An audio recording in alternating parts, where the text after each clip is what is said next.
നിങ്ങളുടെ favourite shows ഇനി ഒരിക്കലും മിസ്സാവില്ല. ഇപ്പോൾ C5 കാണും നിങ്ങളുടെ ഫേവറേറ്റ് ഷോസ് തികച്ചും സൗജന്യമായി. അതോ ഇനി നാവിന് ടേസ്റ്റ് അറിയാൻ പറ്റാത്ത എന്തെങ്കിലും അസുഖമുണ്ടോ? ഉണ്ടെങ്കിൽ എത്രയും പെട്ടെന്ന് ഒരു ഡോക്ടറെ കാണണം കേട്ടോ. ശരിക്കും ഒരു സൈക്കാട്രിസ്റ്റിനെയാണ് കാണിക്കേണ്ടത്. ഈ രുചികൾ അറിയാൻ വയ്യാത്തതേ ഒരു മാനസിക പ്രശ്നം കൂടിയാണെന്നാ പുതിയ സർവേകൾ പറയുന്നത്. ഈ കറികൾക്കൊക്കെ ഒരു പ്രത്യേക ടേസ്റ്റ് ഉണ്ട്. അർച്ചനയായിരിക്കും ഇതെല്ലാം ഉണ്ടാക്കിയതല്ലേ? ഇതൊക്കെ ഉണ്ടാക്കിയത് ഞങ്ങൾ എല്ലാവരും കൂടിയാ.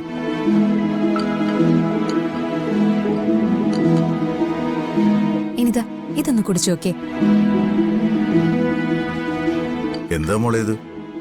ധനുഷിന് മാത്രമായിട്ടൊരു സ്പെഷ്യൽ? ഒരു പായസം അച്ഛാ. ധനുഷിന് വേണ്ടി സ്നേഹ സ്വന്തം കൈകൊണ്ട് ഉണ്ടാക്കിയതാ.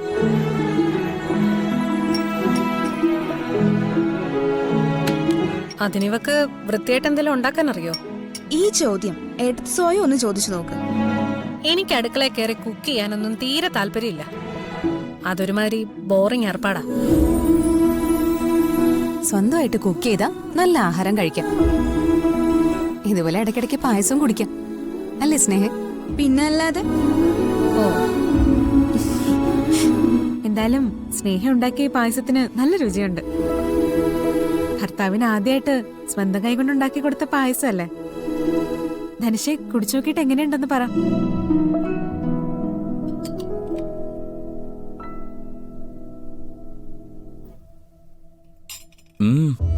ഇത് കൊള്ളാം. ഇതൊരു വെറൈറ്റി ടേസ്റ്റ് ആണല്ലോ. സ്നേഹിതുണ്ടാക്കാൻ എവിടെ നിന്ന് പഠിച്ചു? എവിടെ നിന്ന് പഠിച്ചാലെന്താ? ഇടയ്ക്കിടയ്ക്ക് ഇനി ധനുഷിന് അവള് പായസം ഉണ്ടാക്കി തരുമല്ലോ. അത് കുറച്ചെങ്ങനെ ഞാനൊന്ന് നോക്കട്ടെ.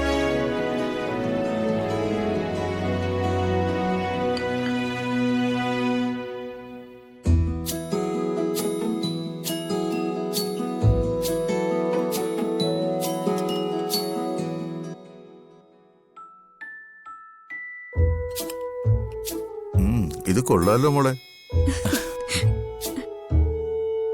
നീ ഇതൊക്കെ എങ്ങനെ പഠിച്ചു? ഇതാ പറയുന്നത്, കല്യാണം കഴിഞ്ഞാ പിന്നെ ഭർത്താവിന്റെ ഇഷ്ടമാണ് ഭാര്യയുടെ ഇഷ്ടം. സ്നേഹ ധനുഷിന്റെ ഇഷ്ടങ്ങളൊക്കെ പെട്ടെന്ന് പഠിച്ചു, അല്ലേ സ്നേഹ? അല്ല മോളെ, ഇത് എന്ത് പായസോ? ഇതാണ് മധുരക്കിഴങ്ങ് പായസം. ആഹാ. റെസിപ്പി എന്റെ അല്ല, അർച്ചനയുടെ. എടുത്തി പറഞ്ഞതിനനുസരിച്ച് ഞാൻ ഉണ്ടാക്കിയെന്നേ ഉള്ളൂ. കുറച്ചിങ്ങ ഞാനൊന്ന് നോക്കട്ടെ.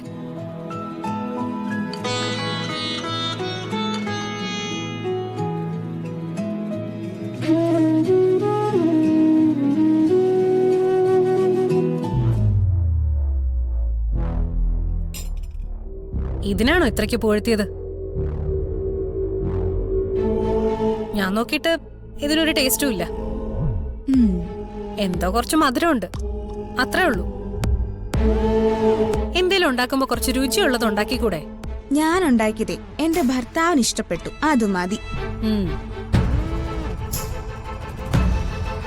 ഞങ്ങൾക്ക് എല്ലാവർക്കും പായസം ഇഷ്ടപ്പെട്ടു.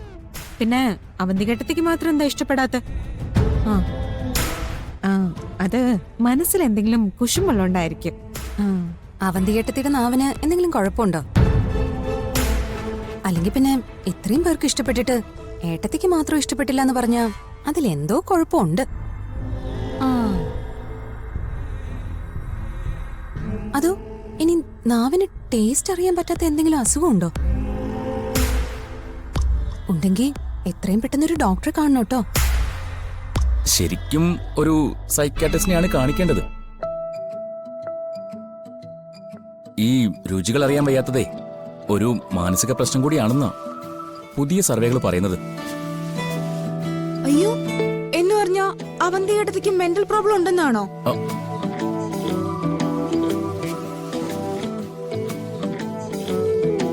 മെന്റൽ നിന്റെ കെട്ടിയോന്. അവന്റെ ഒരു ഇരിപ്പ് കണ്ടില്ലേ? സൈക്കാട്രിസ്റ്റിനെ കാണിക്കണം പോലും. എന്തായാലും പായസം എനിക്ക് ഒരുപാട് ഇഷ്ടപ്പെട്ടു. ധനുഷിനോടുള്ള സ്നേഹം മുഴുവൻ അവൾ അതിൽ ചേർത്തിട്ടുണ്ട്. അതുകൊണ്ട് പായസത്തിന് ഇത്ര ടേസ്റ്റ്. പോയെടുത്തി.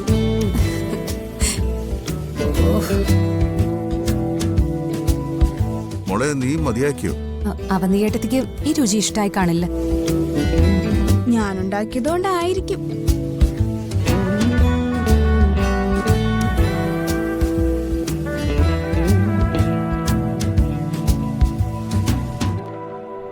മോള് പറഞ്ഞത് തന്നെയാ സത്യം.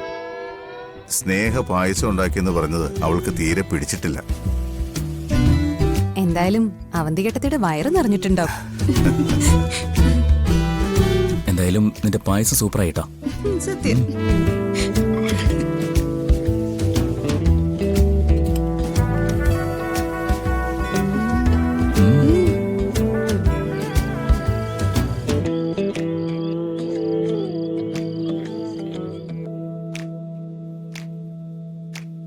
എന്താ ഇത്? മധുരക്കിഴങ്ങ് പായസാ. മധുരക്കിഴങ്ങ് പായസോ? നല്ല ടേസ്റ്റാ. നീ കുറച്ച് കുടിച്ചു നോക്കിയേ.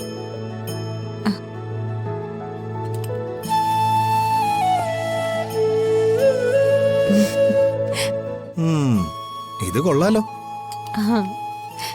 നല്ല ടേസ്റ്റ് ഉണ്ട്. സ്നേഹം ഉണ്ടാക്കിയതാ, ധനുഷിന് കൊടുക്കാൻ വേണ്ടി.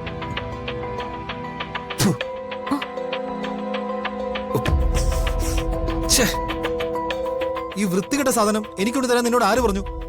നീയല്ലേ നല്ല ടേസ്റ്റ് ഉണ്ടെന്ന് ഇപ്പൊ എന്നോട് പറഞ്ഞത്. ആര് പറഞ്ഞു? ഞാനങ്ങനെയൊന്നും പറഞ്ഞിട്ടില്ല. നീ കേട്ടതിന്റെ കുഴപ്പമായിരിക്കും. എന്ത് സ്വഭാവാടോ ഇത്?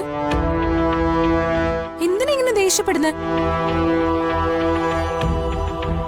സ്നേഹം ഉണ്ടാക്കിയതുകൊണ്ടായിരിക്കും പായസം കൊള്ളില്ലാന്ന് പറഞ്ഞതല്ലേ? കൊള്ളാത്തതിനെ പിന്നെ എന്തു പറയണം? എനിക്ക് മനസ്സിലായി. അവളോട് നിന്റെ മനസ്സിൽ ഇത്രയും വെറുപ്പുണ്ടെന്ന് ഞാൻ എന്തായാലും വിചാരിച്ചില്ല. പായസം ആരുണ്ടാക്കിയാൽ എന്താ, അത് കൊണ്ടു തന്നത് ഞാനല്ലേ? അതിന് ഉണ്ടാക്കിയത് അവളല്ലേ? അങ്ങനെയാണെങ്കിലേ സന്ദീപിന് ഈ വീട്ടിൽ നിന്ന് ഒന്നും കഴിക്കാൻ പറ്റില്ല. അടുക്കളയിലെല്ലാം ഉണ്ടാക്കുന്നത് അവളും കൂടി ചേർന്നല്ലേ? എല്ലാ ദിവസവും നീ പുറത്തു പോയി 3 നേരം കഴിക്കോ? വേണ്ടി വന്നാലേ ഞാൻ കഴിക്കും. ഇതുപോലെ അവളുണ്ടാക്കിയതാണെന്നും പറഞ്ഞ് ദേ മേലിൽ ഒരു സാധനം കൊണ്ട് എന്റെ മുന്നിൽ വന്നു പോരുത്. ദാ പിടിക്ക്, കൊടുക്കാൻ കൊണ്ട് അവൾക്കൊണ്ട് കൊടുത്തേക്ക്. നീ ഇത്രയ്ക്ക് ദുഷ്ടനാവരുത് സന്ദീപേ. എനിക്കറിയാം, നന്നായിട്ടിന്റെ വാക്ക് കേട്ടിട്ടാ നീ ഇങ്ങനെയൊക്കെ പറയുന്നത്. സ്നേഹയോട് ഈ വീട്ടിൽ ഏറ്റവും കൂടുതൽ സ്നേഹമുള്ള ഒരാളായിരുന്നു നീ. ശരിയാ, അവൾ ഒരു തെറ്റ് ചെയ്തു. പക്ഷേ അച്ഛൻ വരെ അത് ക്ഷമിച്ചു. അവരെ ഈ വീട്ടിലേക്ക് തിരിച്ചു വിളിക്കുകയും ചെയ്തു. ഇപ്പൊ അച്ഛനും അവരും എല്ലാവരും നല്ല സന്തോഷത്തിലുവാ. എന്നിട്ടും നിനക്ക് നന്ദേട്ടന് മാത്രം എന്താ അവരോട് ക്ഷമിക്കാൻ പറ്റാത്തെ? ഞങ്ങളുടെ രണ്ടുപേരുടെയും ശരീരത്തിൽ കൂടി ഒഴുകുന്ന ചോര ഒന്നായതുകൊണ്ട്. ശത്രുക്കൾ നമ്മളെ ചതിച്ചാ അത് ശത്രു ആയതുകൊണ്ടാണെന്ന് പറയാം. പക്ഷേ രക്തത്തെ ചതിച്ചാ അതെനിക്ക് സഹിക്കാൻ കഴിയില്ല, ക്ഷമിക്കാനും കഴിയില്ല. ജന്മം നൽകി അച്ഛൻ അവളോട് ക്ഷമിക്കാൻ കഴിഞ്ഞു, എന്നിട്ട് നിങ്ങൾക്ക് വയ്യ. ഡൗൺലോഡ് ചെയ്യൂ C5 ആപ്പ്. കാണൂ എല്ലാ എപ്പിസോഡുകളും സൗജന്യമായി.